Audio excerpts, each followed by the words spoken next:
नमस्कार, जय हिंद। मैं इस वीडियो में आपका स्वागत करता हूं। जैसा कि हम पिछले वीडियो में पढ़ रहे थे, दो चर वाले रैखिक समीकरण युग्म, a pair of linear equation of two variables. इसमें हमने कुल टोटल बताए थे कि 3 वीडियो होने वाले हैं और 3 में से 2 पूरे हो चुके हैं। ये तीसरा आपका वीडियो है और ये बहुत ही इंपॉर्टेंट है क्योंकि इसमें अलग-अलग टाइप के कुछ क्वेश्चन हैं और उनको सॉल्व करना है।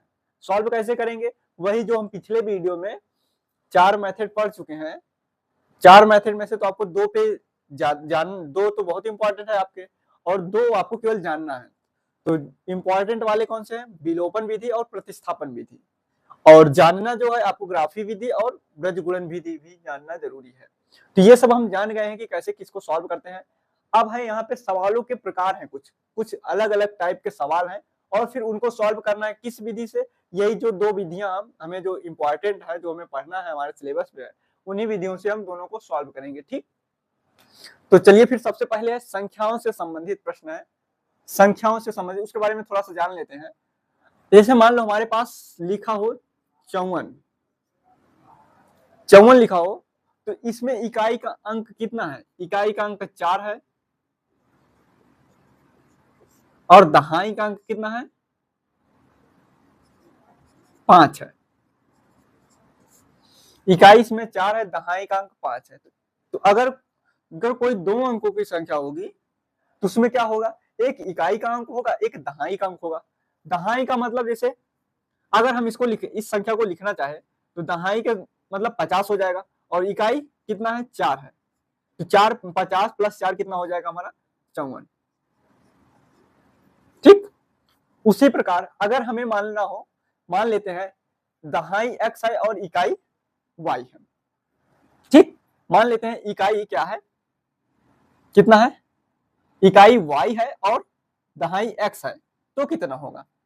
तो उसी तरीके से होगा, जैसे इकाई यहाँ पे दहाई 5 है तो उसके आगे 0 लग गया और इकाई प्लस में हो गया। तो उसी प्रकार अगर x मान लेंगे तो क्या हो जाएगा?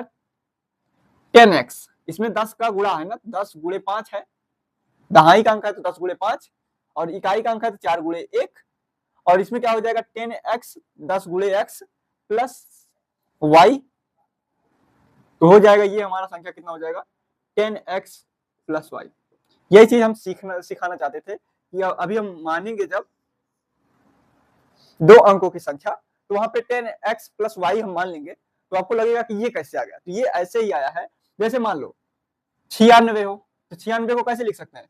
इसको लिखेंगे 6 गुणे 1 और इसको लिखेंगे 10 गुणे या 9 गुणे 10 लिख देंगे। दहाई का है तो 9 गुणे 10 और दोनों को प्लस कर देंगे। तो दोनों को प्लस करेंगे कितना हो जाएगा? 96। उसी प्रकार x गुणे 10, अगर मान लो इसके जगह पे x हो और इसके जगह पे y हो तो क्या हो जाएगा? 10x plus y। तो 10x प्लस y। ठीक, या y गुणे 1 भी लिख सकते हो आप, यहाँ पे कोई दिक्कत नहीं। तो ये इस तरीके से 2 अंकों की संख्या होती है।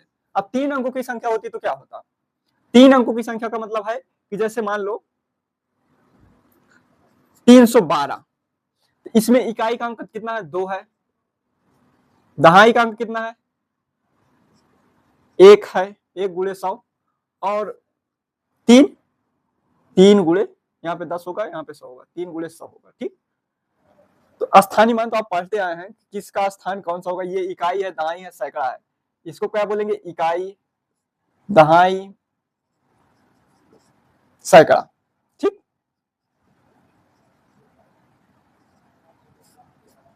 सैकड़ा। तो ये आपको ये सब तो पता है ना, यही सब बताना आपको जरूरी है संख्याओं में जानने के लिए। यही है, अगर ये आप जान रहे हैं कि अगर 2 अंकों की संख्या होगा तो जो भी मानेंगे वो 10x प्लस y के रूप में कुछ इस प्रकार होगा। 3 अंकों का मानेंगे तो 3 अंकों का यहाँ पे नहीं होगा, क्योंकि क्या कहते हैं, इसमें 2 ही वेरिएबल हैं, 2 वेरिएबल हैं, तो x और y ही होगा। ठीक, 2 वेरिएबल है, x और y ही होगा। अगर मान लो 3 वेरिएबल होता, 3 वेरिएबल होता तो एक्स वाई जेड भी होता, तब ये 312 वाला आता, नहीं तो नहीं आता। लेकिन जानना इसको भी जरूरी है, इसको जानना जरूरी है और इसको आपको यूज करना है। तो ये इस तरीके से, अगर मान लो इसका हमें निकालना हो इस तरीके का, तो क्या करेंगे? 100x plus 10y plus j। अगर मान लो 3 अंकों का होता तो इस तरीके से संख्या बनती जो हम मानते। तो अब चलो हम पहला सवाल लिखते हैं इसका, और फिर उसको हम समझते हैं कि क्या कैसे कहाँ पे क्या मानना है और कहाँ पे क्या नहीं मानना है। जब भी 2 अंकों की संख्या कहेगा तो हम सबसे पहले क्या करेंगे, दहाई का अंक यक्स मानेंगे। आप उल्टा भी मान सकते हो, या इकाई का अंक यक्स और दहाई का अंक वाई मान लीजिए, तो कोई दिक्कत नहीं है। तो इकाई का अंक अगर मान लो यहाँ पे वाई मानते हैं तो क्या होता है, एक्स की जगह पे वाई हो जाता, प्लस यक्स बाद में आ जाता, बस अंतर इतना है। किताबों में क्या मिलेगा आपको, 10y प्लस यक्स करके मिलेगा। किताबों में क्या होगा कि पहले जो इकाई का अंक है वो उसको यक्स मानेंगे और दहाई के अंक को वाई मानेंगे, तो वहां पे आपको 10y प्लस यक्स देखने को मिलेगा, बस इतना अंतर है। और हम मानेंगे तो दहाई का अंक यक्स मान लेंगे, इकाई का अंक वाई मान लेंगे। आप जैसा आपको उचित लगेगा वैसे मान लेना, ठीक। चाहे तो किताब वाला ही मान के लगाए, चलो किताब वाला ही मान के लगाते हैं और इसको मिटाते हैं, ठीक। इसको मिटा के सवाल लिखते हैं, चलिए। चलो देखो ये सवाल है, ये सवाल क्या कह रहा है, 2 अंकों की एक संख्या तथा अंकों को परस्पर बदलने पर प्राप्त संख्या का योग 132 है। यदि संख्या में 12 जोड़ दिया जाए तो प्राप्त संख्या अंकों के योग के 5 गुने हो जाती है। तो संख्या ज्ञात कीजिए। किसकी बात की गई है, 2 अंकों की संख्या। तो सबसे पहले 2 अंकों की संख्या होगा तो उसमें एक इकाई का अंक होगा, एक दहाई का अंक होगा, तो सबसे पहले वही मानेंगे हम। चलिए मानते हैं। हाल में माना, जैसे किताब में माना गया है उदाहरण में, वैसे ही हम बता रहे हैं। तो माना इकाई का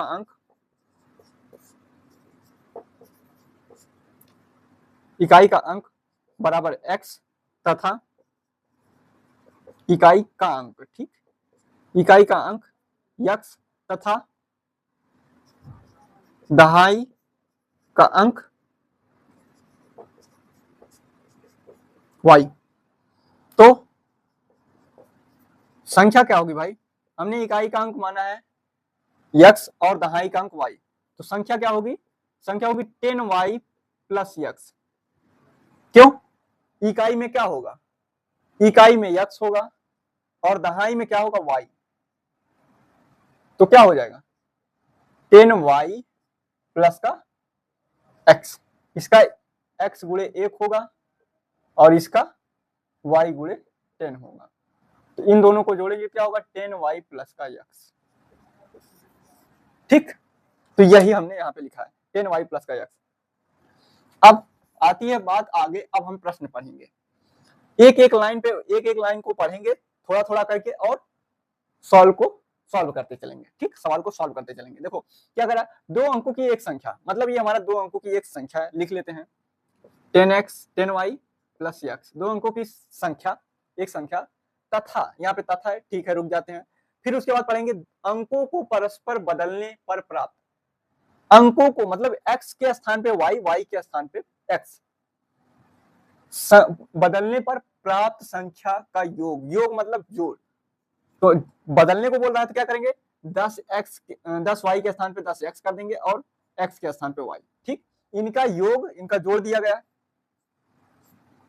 इनको जोड़ दिया गया और इनका योग कितना है 132 है, 132 हमने लिख दिया। अब देखो यहाँ पे 10y है, यहाँ पे 1y है, तो कितना हो जाएगा 11y प्लस, यहाँ पे देखो x है, यहाँ पे 10x है, तो क्या हो जाएगा 11x बराबर 132। अब देखो 11 में पूरे में भाग दे दो, तो यहाँ पे y बचेगा प्लस x बचेगा बराबर 11 गुणा करेंगे, क्या कहते हैं भाग देंगे, 11 का नाम 11, 11 दूना 22, 12 आएगा। तो यहाँ पे क्या हुआ हमारा x प्लस वाई बराबर 12, समीकरण 1, एक समीकरण हमारा बन गया। युग्म की बात हो गई तो एक समीकरण हमारा और बनेगा। अब आगे का सवाल पढ़ेंगे, यदि संख्या में 12 जोड़ दी जाए, संख्या कौन सी है हमारी, ये संख्या ऊपर वाली, 2 3 शर्तानुसार, ये यहाँ पे लिख सकते हैं, प्रथम शर्तानुसार, पहली शर्त के अनुसार कह रहा है कि 2 अंकों की संख्या तथा अंकों को परस्पर बदलने पर प्राप्त संख्या का योग 132 है, इससे एक समीकरण बन गया, एक युग्म एक समीकरण इससे बन गया। अब दूसरा समीकरण बनाने के लिए हम इसके आगे का सवाल पढ़ेंगे, यदि संख्या में 12 जोड़ दिया जाए, संख्या कौन सी है, यही 10y लिख लेते हैं, 2 3 शर्तानुसार, ठीक, 10x 10y प्लस x, इसमें क्या कह रहा है 12 जोड़ दिया जाए, ठीक है 12 जोड़ देते हैं, 12 जोड़ दिए जोड़ दिया जाए तो प्राप्त संख्या, जो प्राप्त होगा ये संख्या बराबर प्राप्त होगा, क्या प्राप्त होगा, अंकों का योग। अंकों का योग मतलब ये अंक है माना है, एक x है एक y है, तो इन दोनों का योग क्या है,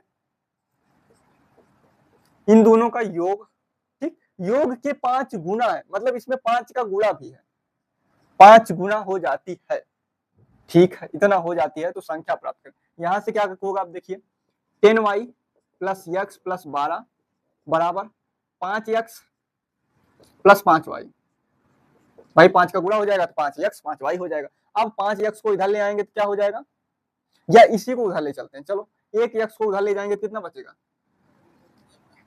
5x माइनस 1x, ठीक, और फिर 10y को उधर लेके जाएंगे तो क्या बचेगा, 5 प्लस का y और फिर माइनस का 10y, ठीक, और यहाँ पे बराबर इधर क्या बचेगा 12। यहां से देखो 4x माइनस का 5 y बराबर 12। अब हम देखें, अगर हम देखें तो क्या कहते हैं, यहाँ पे x और y दो युग्म हमारे बन चुके हैं, समीकरण तो हो गया, ये समीकरण एक हो गया। अगर इसमें समीकरण एक में हम 4 से गुणा करके और घटा दें तो हमारा काम हो जाएगा। 4 से समीकरण एक में, अब इसको हल करने के लिए समीकरण एक में 4 से गुणा करना पड़ेगा, तो समीकरण एक में 4 से गुणा करने पर करो तो 4x प्लस 4y 12 चौक 48, ठीक, 12 चौक 48 हो गया, ठीक, इसमें हमने गुणा कर दिया, ये समीकरण एक है हमारा। अब इसमें क्या करेंगे, समीकरण दो को भी लिख लेंगे, समीकरण दो 4x माइनस 5y सॉरी और 12, ये समीकरण दो हो गया। इसको क्या करेंगे हम घटा देंगे, तो घटाने पर क्या होगा, चिन्ह बदल जाएगा माइनस, तो ये 4x से 4x कट जाएगा, यहाँ पे 5 4 9 हो जाएगा, तो 9y बराबर यहाँ पे 36 बचेगा। 8 में से 2 गए 6 और 4 में से 1 गए 3, तो 9y बराबर कितना हो गया 36,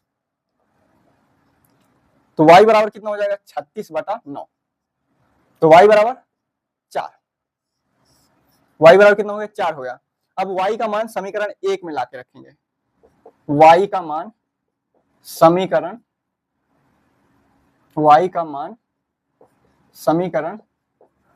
एक में रखने पर, समीकरण एक क्या है, x प्लस वाई बराबर 12, x प्लस वाई बराबर 12, यहाँ पे y बराबर कितना निकला है 4, x प्लस 4 बराबर 12, तो 4 को उधर भेज देंगे कितना हो जाएगा, x बराबर 12 माइनस 4, तो x बराबर कितना जाएगा 8, आंसर कितना आएगा x बराबर 8, तो y का मान आया है 4 और x का मान आया है कितना 8, तो हमारा संख्या क्या प्राप्त होगा, तो संख्या क्या होगा, तो हमें संख्या प्राप्त करना है ना, संख्या बराबर कितना होगा 10y प्लस x, रखो भाई y के स्थान पे 4 40, 4 गुणे 10 प्लस 8, 40 प्लस 8 कितना है 48, कितना संख्या कितनी आई 48, वो दो अंकों की संख्या क्या होगी 48 होगा, ठीक, ये इसका आंसर हो जाएगा, ये इसका 48 आएगा, ये यहाँ पे लिख सकते हैं आप 48, ठीक, y का मान 4 x का मान 8, यही हमारा आंसर हो जाएगा। ये था हमारा पहला सवाल संख्याओं पे आधारित। अब इसी प्रकार एक सवाल और है, उसको भी आप हम लोग देख लेते हैं, इसमें कहीं दिक्कत, चलो कहीं दिक्कत नहीं है, ठीक, इसको मिटा के फिर आगे बढ़ते हैं। ये दूसरा सवाल है, दूसरा सवाल क्या कह रहा है, दो अंकों की संख्या में दहाई का अंक इकाई के अंक का 3 गुना है, यदि संख्या में से 54 घटाया जाए तो अंक पलट जाते हैं, संख्या ज्ञात कीजिए। बहुत सिंपल सा सवाल है, ज्यादा इसमें दिमाग नहीं लगाना है, लेकिन थोड़ा सा लगाना पड़ेगा, बिना लगाने से कोई काम नहीं चलेगा। यहाँ पे लिखेंगे हल, और जो हमें काम करना है इकाई और दहाई का अंक मानना ही पड़ेगा हमको, तो मानेंगे इकाई का मान लेंगे, माना इकाई का अंक बराबर x और दहाई का तथा दहाई का अंक बराबर y। ठीक, तो संख्या क्या होगी, संख्या सेम वही होगी, संख्या बराबर होगा 10y plus x. 10y plus x इसलिए होगा क्योंकि मैंने अभी बताया है, जैसे 96 हो गया, 94 हो गया। ठीक, अब इसमें क्या है, इकाई का अंक 4 है, दहाई का अंक कितना है 9 है, इसमें इकाई का अंक 6 है, दहाई का अंक कितना है 9 है। ठीक, उसी प्रकार ये है, तो संख्या यही प्राप्त होगी। अब इतना मान लिए, अब हम सवाल को पढ़ेंगे, प्रश्नानुसार लिखेंगे या प्रथम शर्तानुसार लिखेंगे। प्रथम शर्तानुसार, प्रथम शर्तानुसार क्या कर रहा है, दो अंकों की संख्या में दहाई का अंक, दहाई का अंक, दहाई का अंक, दहाई का अंक इकाई के अंक का 3 गुना है, मतलब y के x के 3 गुना है। तो इकाई दहाई का अंक क्या है, इकाई के अंक का 3 गुना है, 3 गुना इकाई के अंक का है, तो ये इकाई में 3 का गुणा कर देंगे। ठीक, गुना है, तो ये हमारा समीकरण बन जाएगा 3x, या इसको ऐसे ही रहने देते हैं, इसको समीकरण 1 बना लेते हैं। ये क्या होगा, हमारा समीकरण 1 बन गया। ठीक, समीकरण 1 बन गया। अब हम अगला पढ़ते हैं, द्वितीय शर्तानुसार। द्वितीय शर्तानुसार, ठीक, द्वितीय शर्तानुसार क्या है, द्वितीय शर्तानुसार पढ़ो भाई। यदि संख्या में से 54 घटा दी जाए, ये संख्या है, ये संख्या है 10y प्लस x में से क्या है 54 घटा दिया जाए, माइनस 54 कर दिया जाए, तो क्या हो रहा है, अंक पलट जाते हैं। अंक मतलब ये 10x हो जाता है और प्लस y हो जाता है, मतलब x के स्थान पे y, y के स्थान पे x हो जाता है। तो इसको इधर लेके आते हैं, ठीक, या इसको उधर लेके जाते हैं। ठीक, तो यहाँ पे इधर होगा 10x plus x minus x, sorry minus x plus y minus 10y बराबर माइनस का 54। ठीक, यहाँ पे माइनस है। ठीक, अब देखो 9x हो जाएगा और माइनस का 9y हो जाएगा बराबर माइनस का 54 हो जाएगा। ये समीकरण क्या हुआ हमारा 2 हो गया। अब यहाँ पे y बराबर प्रतिस्थापन विधि से लगा दे रहे हैं इसको, y की वैल्यू निकली हुई 3x, तो यहाँ पे लाके हम रख देते हैं y की वैल्यू 3x, तो यहाँ पे लाएंगे 9x, यहाँ पे लिख देते हैं y का मान समीकरण 2 में रखने पर रखो, 9x ऐसे ही रहेगा, माइनस 9 गुणे 3x बराबर माइनस का 54। ठीक, अब देखो 9x और 9 3 कितना हो जाएगा 27, x बराबर कितना माइनस का 54। ठीक, माइनस का 54 हो जाएगा। अब उसके बाद ये माइनस का 27x है और ये 9x, तो ये घट जाएगा ना, तो माइनस का कितना हो जाएगा 18x बराबर माइनस का 54, तो माइनस माइनस ये प्लस हो जाएगा, तो x बराबर कितना हो जाएगा 54/18, 18 तिरिक 54, तो x की वैल्यू कितनी आ गई 3। अब क्या करेंगे, ठीक, अब क्या करेंगे, x का मान समीकरण 1 में रख देते हैं, समीकरण 1 में रखने पर रखते हैं, तो y बराबर कितना हो जाएगा 3 गुणे 3, तो y की वैल्यू कितनी हो जाएगी 9, तो संख्या क्या होगा, तो संख्या बराबर 10y प्लस का x, 10y प्लस का x, y के स्थान पे कितना है 9, x के स्थान पे है 3।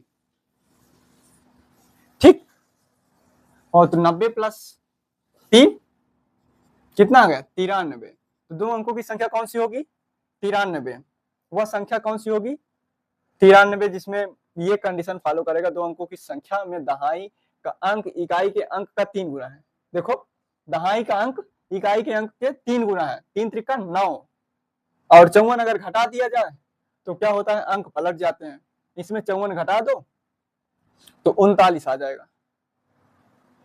ठीक, अगर इसमें हम 54 घटा दें तो 39 आ जाएगा। ठीक, तो ये था संख्या पर आधारित प्रश्न। अब इसके बाद दूसरे टाइप वाले सवाल देखेंगे हम। ठीक, आयु से संबंधित प्रश्न। इसके बाद देखेंगे आयु, तीसरा जो सवाल होगा वो आयु से संबंधित होगा। तो यहाँ पे कहीं दिक्कत है कोई? नहीं, कोई दिक्कत नहीं। चलो फिर आयु पे आधारित प्रश्न हम देखते हैं, इसको मिटाते हैं। फिर देखो ये तीसरा सवाल है, क्या कर रहा है? 10 वर्ष पहले एक पिता की आयु अपने पुत्र की आयु से की 12 गुनी थी। ठीक है, परंतु 10 वर्ष बाद उसकी आयु पुत्र की आयु के 2 गुनी होगी। पिता और पुत्र की वर्तमान आयु क्या होगी? तो सबसे पहले जानेंगे 10 वर्ष पहले और 10 वर्ष बाद का मैटर। ठीक, देखो जब 10 वर्ष पहले की बात कीजिए, मान लो एक रैंडमली मान लेते हैं पिता की आयु क्या है? 50 है। ठीक, 50 है, पिता की आयु क्या है? 50 है। अगर 10 वर्ष पहले की बात करेगा तो क्या होगा? 50 में से 10 घटा दिया जाएगा, 10 घटाया जाएगा तभी तो 40 आएगा। 10 वर्ष पहले कितने वर्ष का होगा? 40 वर्ष का होगा। तो 10 क्या किया गया? घटाया गया। अगर 40 वर्ष का अगर मान लो, फिर चलो ठीक है कोई बात नहीं, 40 वर्ष का मान लो, 40 वर्ष का है। अब ये कहता है कि 10 वर्ष पहले, तो 10 वर्ष पहले कितना होगा? 30 वर्ष का होगा। और 30 वर्ष कैसे आएगा? 10 घटा के, तभी तो 30 आएगा। अब चलो मान लो 96 हो, 96 हो, ये कहे कि 15 वर्ष पहले, इसमें 15 घटाएंगे, 81 वर्ष का हो जाएगा।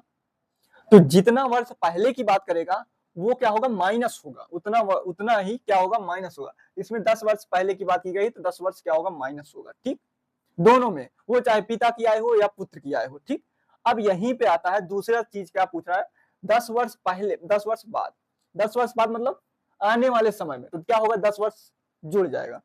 अगर 10 वर्ष की बात करेगा, मान लो वो 34 वर्ष का है, 10 वर्ष बाद कितना होगा?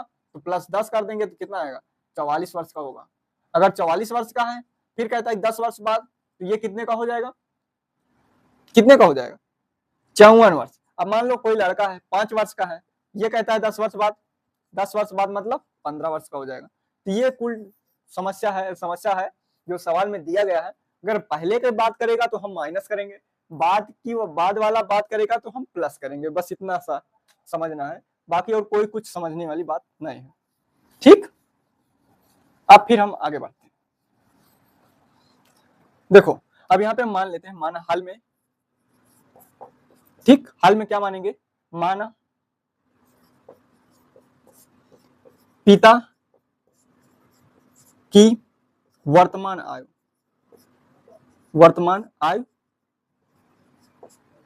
बराबर कितना? x वर्ष, तथा पुत्र की वर्तमान आयु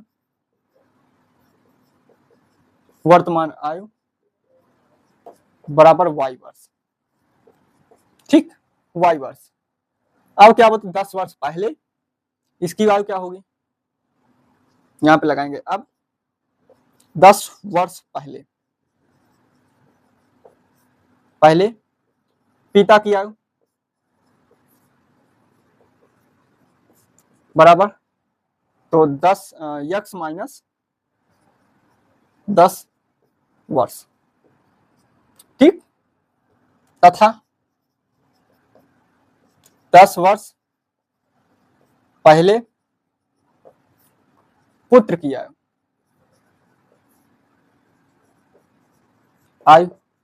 क्या होगी? y माइनस का 10। ठीक, अब हम पढ़ते हैं प्रश्न प्रथम शर्तानुसार, या यहीं पे लिख सकते हैं प्रथम शर्तानुसार। ये पहला शर्त कह रहा है कि 10 वर्ष पहले, तो प्रथम शर्तानुसार इतना हो गया। अब कह रहा है कि 10 वर्ष पहले दोनों की आयु इतनी होगी। ठीक, एक पिता की आयु मतलब ये x माइनस का 10, पिता का अपने पुत्र की आयु की 12 गुनी है, मतलब 12 गुणे पुत्र की आयु। पुत्र की आयु मतलब y माइनस का 10। ठीक, अब देखो x माइनस का 10 बराबर 12, y 12 का गुणा माइनस 10 से करेंगे तो 120 हो जाएगा। 12y को इधर लेके आएंगे कितना हो जाएगा? x माइनस का 12 प्लस वाई 12 प्लस का हो जाए माइनस का होगा, सॉरी इधर प्लस का है, इधर आएगा माइनस का, माइनस का 12y और इधर 10 माइनस का उधर जाएगा, कितना हो जाएगा प्लस का हो जाएगा, तो माइनस का 120 प्लस 10 तो हो जाएगा x माइनस का 12y बराबर माइनस का 110। समीकरण एक, समीकरण ये हमारा एक हो गया, x माइनस का 12y बराबर माइनस का 110। अब इसी प्रकार क्या होगा, इसी प्रकार अब 10 वर्ष बाद की बात की जाएगी। इसी प्रकार 10 वर्ष बाद पिता की आयु क्या होगी, बराबर भाई x प्लस का 10 वर्ष, 10 जुड़ जाएगा, बाद की बात हो रही है तो 10 जुड़ जाएगा। अब 10 वर्ष बाद पुत्र की आयु क्या होगी, पुत्र की आयु भी जुड़ जाएगी, तो क्या हो जाएगा y प्लस का 10 वर्ष, y प्लस का 10 वर्ष। अब आगे इसको पढ़ते हैं, उस 10 वर्ष बाद उसकी आयु पुत्र की आयु की 2 गुनी हो जाएगी, मतलब जो उसकी आयु है किसकी, पिता की, x प्लस का 10 ये कितना हो जाएगा, पुत्र की आयु की 2 गुनी, मतलब जो ये पुत्र की आयु है 10 वर्ष बाद y प्लस का 10 इसकी क्या हो जाएगी, गुना 2 हो जाएगी, 2 से गुणा कर देंगे तो x प्लस का 10 हो जाएगा बराबर 2y प्लस का 20। 2y को इधर ले आएंगे तो x माइनस का कितना हो जाएगा 2y और 10 उधर जाएगा तो कितना हो जाएगा माइनस का, तो 20 माइनस 10 तो x माइनस 2y बराबर 10। ये समीकरण 2 हो गया। अब समीकरण 1 को इसके नीचे लिख लेंगे, तो इसी के नीचे लिखेंगे x माइनस का 12y बराबर माइनस का 110। ये समीकरण 1 है। क्या करो, घटा देते हैं भाई, इसको क्या लिखेंगे, घटाने पर, घटाएंगे तो चिन्ह चेंज होगा, ठीक, प्लस x से x कट जाएगा और 12y में से 2y निकल जाएगा तो कितना बचेगा 10y बराबर, यहां से 10 जुड़ जाएगा तो 120 हो जाएगा, तो y बराबर कितना हो जाएगा 12, y बराबर कितना हो जाएगा 12, तो पुत्र की आयु कितना हो गई 12 वर्ष। अब y का मान समीकरण 1 में रख दो या 2 में रख दो, 2 में रख देते हैं, y का मान समीकरण 2 में रखने पर यहां पे रखते हैं, चलो इतने में बता देते हैं, y का मान समीकरण 2 में, यहां पे मान लिख लेना, ठीक, मान समीकरण 2 में रखने पर तो समीकरण 2 क्या है, x माइनस का 2y बराबर 10, तो x माइनस 2 गुणे 12 बराबर 10, x माइनस 24 बराबर 10, 24 उधर जाएगा तो प्लस का हो जाएगा, तो x बराबर कितना हो जाएगा 34, तो पिता की आयु कितना हो जाएगा 34 वर्ष, यहाँ पे लिख लेना 34 वर्ष और यहाँ पे कितना लिख लेना 12 वर्ष, यही क्या हो जाएगा हमारा आंसर हो जाएगा, ठीक। लास्ट में ये 2 लाइन जरूर लिख लेना, ठीक, ये माना हटा के बाकी लास्ट में 2 लाइन ये जरूर लिख लेना, ये इतना, ठीक, इतना पूरा लाइन आगे लिख लेना, तो यही आपका आंसर हो जाएगा। या पिता की आयु कितना हो जाएगा 34 वर्ष और पुत्र की आयु 12 वर्ष, ठीक। ये था पूरा सवाल। इसको हमने किस विधि से लगाया है, विलोपन विधि। देखो हमने एक को गायब कर दिया, x को काट के y के पदों में निकाला और फिर y का मान रख दिया। अगर हम यहाँ से x की वैल्यू निकालते और फिर ले जाके वहां रखते तो वहां पे क्या होता, प्रतिस्थापन विधि, ठीक, वहां पे क्या होता प्रतिस्थापन, ये क्या है विलोपन विधि। अब इसी तरीके का एक सवाल और है, इसी तरीके का आयु वाले एक सवाल और है, उसको हम भी बता देते हैं, इसको मिटा के जल्दी से। ये चौथा सवाल है, 2 वर्ष पहले मोहन की आयु अपनी पुत्री की आयु के 3 गुनी थी तथा 6 वर्ष बाद उसकी आयु पुत्री की आयु के 2 गुने से 4 वर्ष अधिक होगी, तो उनकी वर्तमान आयु क्या होगी, इसको भी हम मान लेते हैं माना, हाल में लिखेंगे माना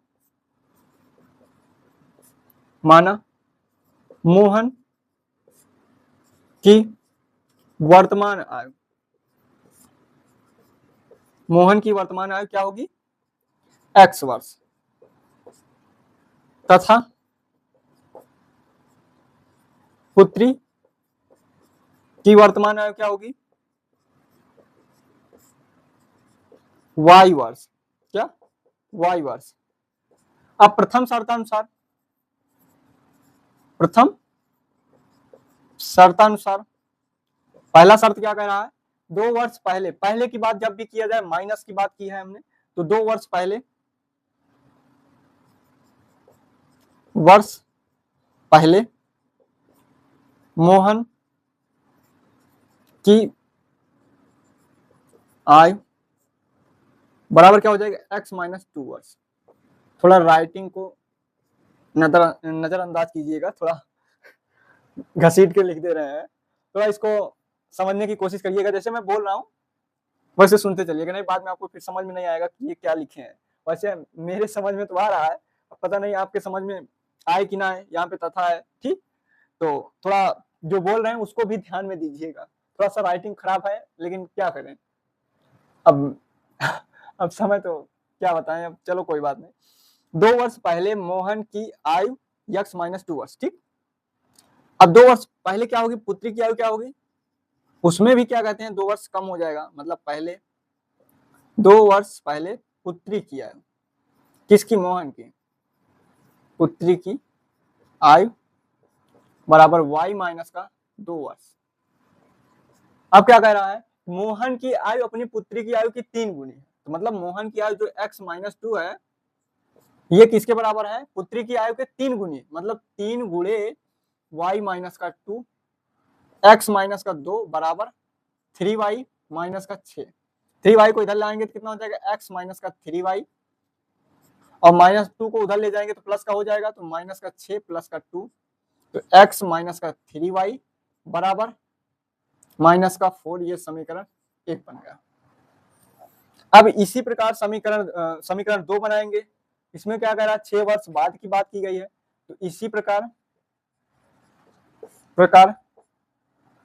6 वर्ष बाद, 6 वर्ष बाद क्या होगा, मोहन की आयु, मोहन की आयु बराबर क्या हो जाएगा, x प्लस का 6 हो जाएगा। बाद मतलब ना आने वाले समय के लिए बात की जा रही है, तो प्लस हो गया, और पहले की बात की जाएगी तो माइनस, ठीक। तो x प्लस 6, और 6 वर्ष बाद क्या कर रहा है, पुत्री की आयु क्या होगी। अब देखो पुत्री की आयु, इसमें भी क्या होगा, जुड़ जाएगा 6 वर्ष, तो y प्लस का 6 वर्ष हो जाएगा, ठीक। अब आगे क्वेश्चन पढ़ते हैं। 6 वर्ष बाद उसकी आयु पुत्री की आयु के 2 गुने से 4 अधिक है, जो x प्लस का 6 है, ये कह रहा है कि 4 गुने मतलब 4 गुणे y प्लस का 6, इससे भी 4 अधिक है, इसमें भी 4 क्या करना है, जोड़ देना है। 4 अधिक है तो 4 जोड़ देंगे, तो x प्लस का 6 बराबर 4y प्लस का 6 चौक 24 प्लस का 4, तो x 4y को इधर लाएंगे तो माइनस का 4y हो जाएगा, बराबर 6 को उधर ले जाएंगे तो ये 24 4 कितना हो जाएगा, 28, और माइनस 6 इधर प्लस का उधर जाएगा तो माइनस, तो x माइनस 4y बराबर 22। समीकरण 2। अब समीकरण 2 एक को इसके नीचे लिख लेते हैं, तो x माइनस कितना हो जाएगा, 3y बराबर माइनस का 4। ये समीकरण 1। अब इसको क्या करेंगे, घटा देंगे, घटाने पर घटाएंगे क्या होगा, चिन्ह बदल जाएगा, प्लस, तो ये x से x कट जाएगा, तो यहाँ पे क्या हो जाएगा, माइनस का, यहाँ पे क्या होगा, माइनस का, ये ठीक है कोई बात, ठीक, माइनस का y, माइनस का y बराबर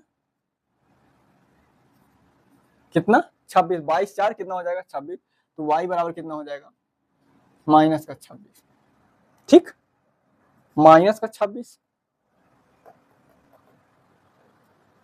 ये 2 गुने की 3 गुना की बात की गई ना, 3 गुने की बात की गई है, 2 गुने की, और यहाँ पे क्या है, 2 गुने से 4 वर्ष अधिक है, यहाँ पे 2 गुना है, सॉरी यहाँ पे 2 गुना है, कितना है यहाँ पे, 2 गुना है, तो 2 से गुणा होगा तो 2y होगा, सॉरी यहाँ पे 2y, और यहाँ पे कितना हो जाएगा, 6 दूना 12 हो जाएगा, 12, ठीक। अब 12 4 कितना हो जाएगा, 16, यहाँ पे 16 हो जाएगा, और 16 में से 6 चला जाएगा, कितना बचेगा 10, और यहाँ पे 2y होगा। अब सही है, 2y हो जाएगा, तो 2y तो यहाँ प्लस बचेगा, यहाँ पे 26 आएगा। अब सही है, और यहाँ पे 14 हो जाएगा। फिर से देखो, देखो ध्यान से देखो, यहीं पे हम लोग गड़बड़ाए थे। देखो कहाँ पे गड़बड़ाए थे, 6 वर्ष बाद क्या कह रहा है कि 6 वर्ष बाद उसकी आयु पुत्री की आयु के 2 गुने से 4 अधिक है। 2 गुने से 2 गुना होगा, 4 गुना नहीं होगा, 2 गुना होगा। ठीक, तो 2 का गुणा करेंगे 2y और 6 दूना 12। ठीक, और 12 4 कितना हो जाएगा 16, और यहाँ पे 2y इधर प्लस का है, इधर आएगा माइनस का हो जाएगा। तो 16 माइनस 6 करेंगे कितना हो जाएगा, ये इधर प्लस का उधर जाएगा माइनस का, तो 16 माइनस 6 10, और फिर समीकरण 1 को नीचे लिख लेंगे, घटा देंगे, तो y बराबर आ जाएगा 14। अब y का मान किसमें रखेंगे, समीकरण 1 में रख देते हैं। किसमें, y का मान समीकरण 1 में रखने पर रखो भाई, x माइनस 3 गुणे 14 बराबर माइनस का 4, x माइनस का 42, 14 त्रिक 42 बराबर माइनस का 4। ये माइनस उधर जाएगा, कितना हो जाएगा माइनस का 4 प्लस का 42, तो यक्स बराबर कितना हो जाएगा, 42 में से 4 घटाएंगे कितना 38, कितना आएगा यक्स बराबर 38 वर्ष। तो मोहन की आयु कितनी हो जाएगी 38 वर्ष, और उसकी पुत्री की आयु कितनी हो जाएगी 14 वर्ष। तो यहां लिख देंगे, यहाँ पे 38 वर्ष लिख देना, और यहाँ पे 14 वर्ष लिख देना। यहाँ पे 38 वर्ष, यहाँ पे 14 वर्ष। तो ये था आयु से संबंधित प्रश्न। ठीक, कोई दिक्कत नहीं आएगी। ठीक, कोई दिक्कत नहीं आएगी, बस आपको क्या करना है, सवाल को पढ़ते जाना है और कॉन्सेप्ट को ध्यान में रखना है कि अगर 6 वर्ष बाद की बात की जा रही है तो 6 वर्ष जोड़ देंगे, और 6 वर्ष पहले की बात की तो 6 वर्ष घटा देंगे। बस इतना ही ध्यान देना है, बाकी तो सेम वैसे ही करते चले जाना है। ठीक, प्रश्न पढ़ना है, उसका समीकरण बनाना है, समीकरण बना लेना है, तो उसके बाद हमने 4 विधियां पढ़ी हैं, 4 में से 2 हमको 2 में से कोई एक लगा देना, या तो विलोपन लगा दो या तो प्रतिस्थापन लगा दो। विलोपन लगाइएगा, ज्यादातर विलोपन लगा के कट जाएगा, एक वैल्यू आ जाएगी, उसकी मान रख देना उठा के। विलोपन सबसे आसान है, प्रतिस्थापन कुछ जगहों पे थोड़ा सा कठिन बनेगा, लेकिन अगर प्रतिस्थापन लगाने लायक दिख रहा है, सीधे सीधे दे दिया कि y बराबर 3x, अब इसमें क्या लगाना है, इसमें सीधे सीधे क्या लगाना है, प्रतिस्थापन विधि लगा दो। सीधे सीधे क्या लगा दो, प्रतिस्थापन विधि लगा दो। अगर इस तरीके का सवाल बन रहा है तो उसमें विलोपन से हल कर दो। ठीक, अब इसके बाद 5वां सवाल, इसको मिटाएं पहले। देखो ये सवाल है, ये सवाल चाल दूरी समय से संबंधित है। किससे, चाल दूरी समय से संबंधित है। देखो क्या कह रहा है, एक व्यक्ति शांत जल में 5 किलोमीटर प्रति घंटा की चाल से नाव खेने पर 40 किलोमीटर की दूरी धारा के प्रतिकूल जाने में उस समय से तिगुना समय लेती है। ठीक है, जितना 40 किलोमीटर की दूरी धारा के अनुकूल जाने में लगता है, तो धारा की चाल ज्ञात कीजिए। तो चलो मान लेते हैं, माना, हाल में लिखते हैं। ये लास्ट सवाल है, इस वीडियो का ये लास्ट सवाल है, और यहीं पे ये पूरा चैप्टर भी खत्म होता है। ठीक, तो चलिए फिर हम इसको सॉल्व करते हैं। क्या कह रहा है कि धारा की चाल ज्ञात करना है, तो धारा की चाल मान लेते हैं, माना धारा की चाल कुछ भी मान लो, चलो v मान लेते हैं, चाल है तो v मान लेते हैं, चाल बराबर v किलोमीटर प्रति घंटा। ठीक, v किलोमीटर प्रति घंटा। ठीक है, चलो अब क्या कह रहा है कि प्रति 5 किलोमीटर की चाल से नाव को खेने पर 40 किलोमीटर की दूरी धारा के प्रतिकूल जाने में। अच्छा ये बताओ, धारा के प्रतिकूल जाएगा तो क्या होगा, धारा के प्रतिकूल जाएगा तो क्या होगा। देखो, एक होता है मतलब क्या कहते हैं सापेक्ष, एक होता है विपरीत। विपरीत जानते हैं ना, विपरीत मतलब पीछे की तरफ, आप सामने जा रहे हैं और पीछे की ओर चल रहा है, तो ये विपरीत हो गया। अनुकूल, अनुकूल मतलब उसी दिशा, वही अनुकूल मतलब जिस दिशा में जल बह रहा है उसी दिशा में नाव को भी चलाना है, और प्रतिकूल मतलब विपरीत दिशा, आप जिस दिशा में नाव लेके जा रहे हैं उसके विपरीत क्या कहते हैं धारा चल रही है। जल नदी की जो धारा है वो उसके विपरीत बह रही है, मतलब दूसरी ओर बह रही है। ठीक, तो विपरीत होगा तो सीधे देखो, अब देखो एक एग्जांपल से समझा दें आपको। एग्जांपल देखो ले लेते हैं, जैसे आप साइकिल से जा रहे हो, साइकिल से जा रहे हैं, ठीक, और आपके सामने से हवा आ रही है, तो ये क्या होगा, विपरीत होगा। और क्या होगा, आपकी जो साइकिल है वो धीमी गति हो जाएगी, तो क्या हो जाएगा, वो कम हो जाएगी। विपरीत मतलब प्रतिकूल, प्रतिकूल तो क्या होगा, 5 किलोमीटर की चाल से क्या है, नाव जो चला रहे हैं, तो ये क्या होगा, प्रतिकूल ही तो होगा, ठीक। तो वही चीज हमको लिखना है यहाँ पे। क्या लिखना है, यहाँ पे लिखेंगे शांत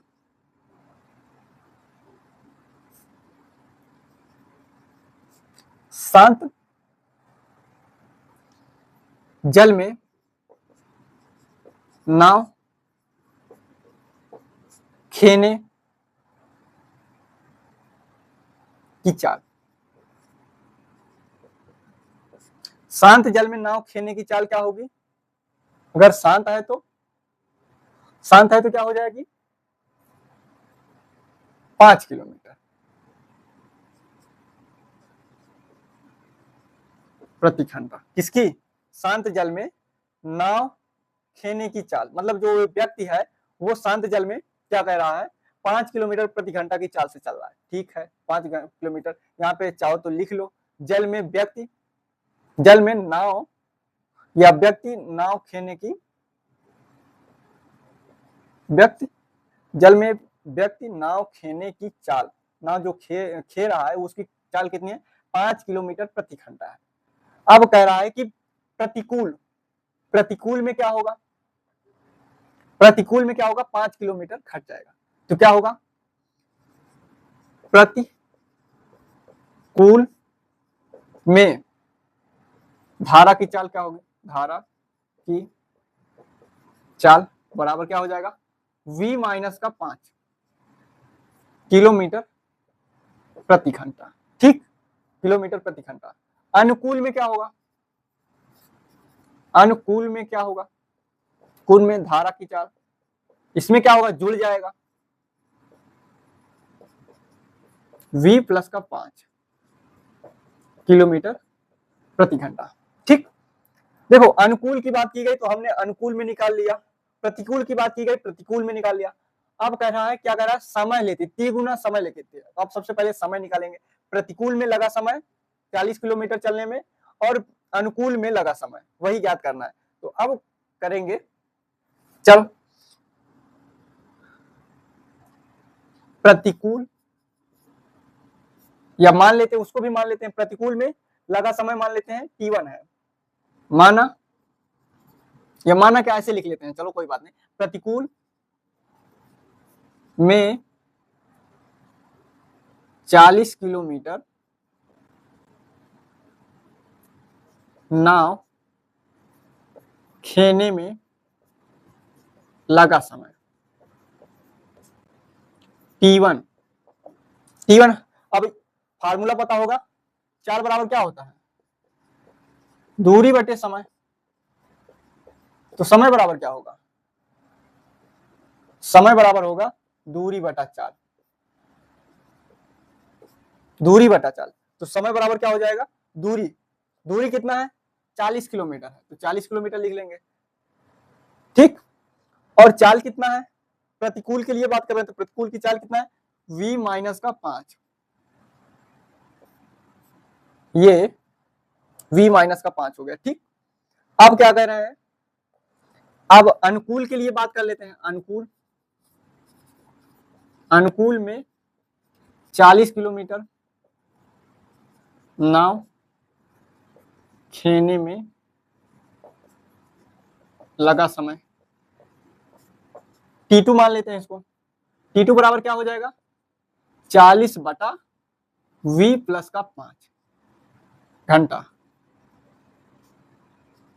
समय किसमें दिया गया है, घंटा में, ठीक, तो घंटा लिख लेंगे, ये हो गया। अब इतना चीजें तो हमने लिख लिया, अब फिर से सवाल को पढ़ते हैं।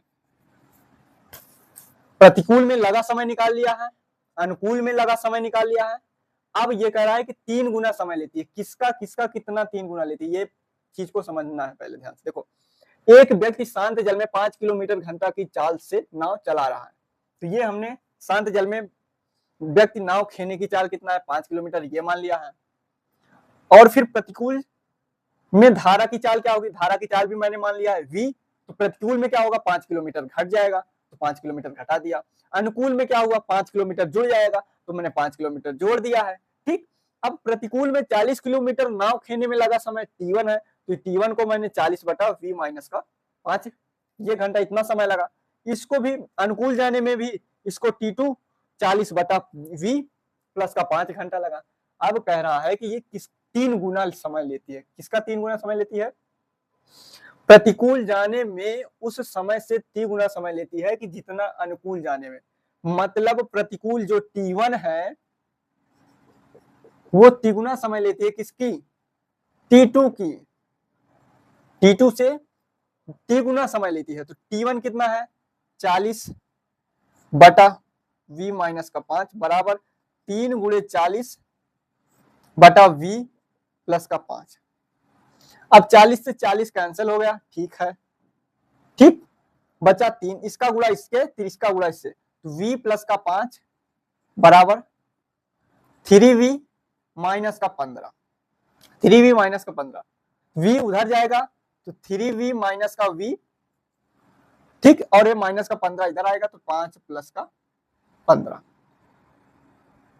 तो 2v बराबर 20, तो v बराबर क्या हो जाएगा 10 किलोमीटर प्रति घंटा। v धारा की चाल क्या आ गई 10 किलोमीटर प्रति घंटा, यही चीज हमको निकालना था।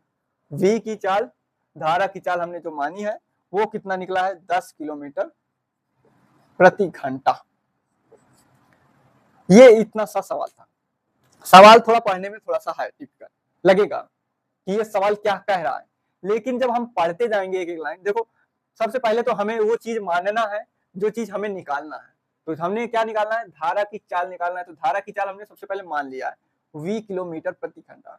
अब क्या है, व्यक्ति शांत जल में 5 किलोमीटर घंटा की चाल से नाव खे रहा है, तो यहाँ पे लिख लिया हमने शांत जल में व्यक्ति नाव खेने की चाल, जो व्यक्ति है वो जो नाव खे रहा है उसकी चाल कितनी 5 किलोमीटर प्रति घंटा।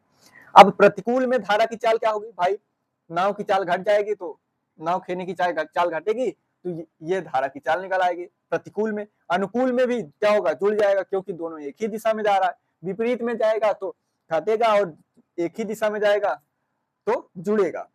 अब फिर हमें पता ही है चाल बराबर दूरी बटा समय, तो समय बराबर क्या हो जाएगा दूरी बटा चाल, ठीक, दूरी बटा चाल। उसी फार्मूले से हमने इसको निकाला। तो समय t1 इसका मान लिया, प्रतिकूल में समय t1 और अनुकूल में t2। तो क्या कह रहा है, प्रतिकूल वाला, प्रतिकूल जो है वो अनुकूल के 3 गुना है, तो 3 गुने अनुकूल से कर दिए हैं टाइम का। तो ये हमने तीनों रखा और फिर v की वैल्यू कितनी आ गई 10 किलोमीटर प्रति घंटा। तो ये था आपका पूरा 2 चर वाले रैखिक समीकरण युग्म, पूरा चैप्टर यही था। इस चैप्टर में कहीं भी कोई भी समस्या हो तो बताइएगा। इस चैप्टर में केवल 2 ही चीजें ध्यान देना है, एक प्रतिस्थापन, एक विलोपन। ग्राफी विधि कभी कभी आती है और ब्रज गुणन तो आता ही नहीं, केवल कंपटीशन में पूछा जाता है, ठीक, तो उसके लिए परेशान होने की बात नहीं है, ठीक। तो ये सब चीजें, ये जो है इसको सॉल्व करना जानना जरूरी है। ये इंपॉर्टेंट सवाल है, ये सब कंपटीशन वाले भी सवाल, ये सब इस तरीके के जो सवाल होते हैं कंपटीशन में भी पूछे जाते हैं, ठीक। यही सबसे सवाल आते हैं, कहीं बाहर से कोई सवाल नहीं आता है। कहीं भी जो आप पढ़े रहेंगे वही आगे ही क्वेश्चन पूछा जाएगा, कहीं बाहर से सवाल नया नहीं बनता। क्या सवाल, अच्छा सवाल में क्या नया बनेगा भाई, क्वेश्चन में क्या होगा, बहुत ज्यादा क्या करेंगे 40 की जगह 20 कर देंगे भाई, 40 की जगह 34 कर देंगे, 35 कर देंगे, कुछ भी रख दें, संख्या ही तो बदलेंगे, यही मान बदल देते हैं। और फिर बाद में कभी कंपटीशन में पूछेंगे, कभी आपके सिलेबस में पूछेंगे, कभी बोर्ड में पूछेंगे, तो लगता है कि ये सवाल पढ़े नहीं है, जबकि हम पढ़े हैं, उसी तरीके का सवाल पढ़े हैं, बस संख्या क्या होता है बदला होता है। तो चलिए फिर ये आपका चैप्टर खत्म होता है, अब मिलेंगे नेक्स्ट चैप्टर के साथ जल्द ही, ठीक। वीडियो अच्छा लगा हो तो लाइक कीजिए और ज्यादा से ज्यादा लोगों तक शेयर कीजिए, और सब्सक्राइब ना किया हो तो सब्सक्राइब भी कीजिए, ठीक। वीडियो देखने के लिए धन्यवाद।